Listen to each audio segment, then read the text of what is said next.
Yukinori Uguni nagsalita na sa pagkatalo niya kay Alex Santissima.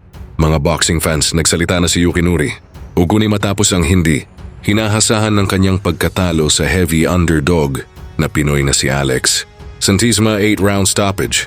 Matapos ang matinding laban, nakabawi na din ang Pinoy sa isa sa ating kababayan sa pagkatalo kay Tapales noong naglaban sila ni Uguni April 3, 2026. Tinalo lang via unanimous decision. Ngayon nga maraming boxing Pinoy fans nagdidiriwang sa saya dahil sa instant times 10 ang panalo sa pumusta kay Santissima at nagtiwala sa kanya sa gabing laban nila ni Uguni. Dahil dyan paldo ang mga supporters ni Santissima, hindi lang kanyang tagahanga dahil paldo din ang kanyang familia team at sa kanyang nasa paligid.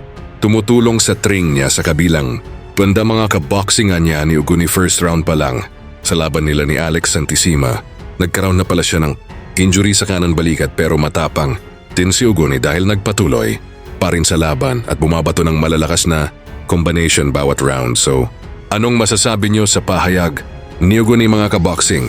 Sa laban, ipinakita ni Santissima ang kanyang pressure at agresibong estilo habang tumatagal ang bakbakan. Lalong nahirapan si Uguni na makasabay sa bilis at lakas ng mga suntok ng Pinoy boxer.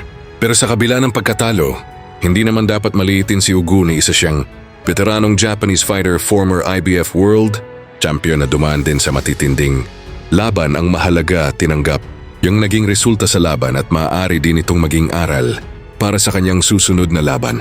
Para naman kay Alex Santissima, malaking panalo ito sa kanyang career dahil sa susunod na buwan asahan natin babagsak sa pwesto si Uguni sa ranking number 6 sa WBO rankings. Baka papalitan na siya ni Santissima matapos sa malaking panalo ni Santissima. Sa pagkakataon na ito, kasabayan na din niya ang kanyang kapatid sa rankings na si Gabriel Santissima.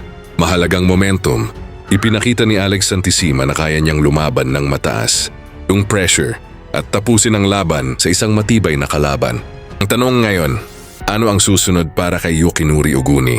Babalik ba siya para bumawi o magpapahinga muna matapos ang matinding pagkatalo? At para kay Alex Santissima, sino naman kaya ang susunod niyang hamon? Mga boxing fans, kung gusto ninyo ng mas maraming updates at usapang boxing, huwag kalimutang mag-like, subscribe at i-follow ang channel. Santissima versus Uguni, isang laban na siguradong pag-uusapan pa ng mga boxing fans.